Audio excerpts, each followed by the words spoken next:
How to crop your image in Photoshop. To start, you'll find the crop tool here and the option crop tool just above it.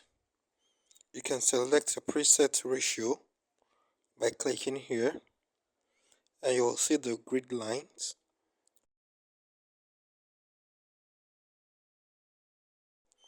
You can click on this to apply the settings, or you press enter to apply the crop.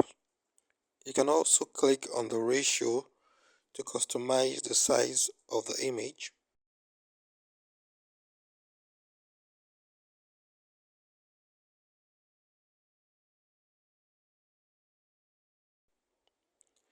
And you can also click and drag across the area you want to crop your image, and you click reposition your image.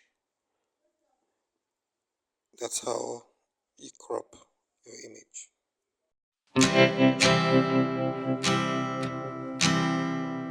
image.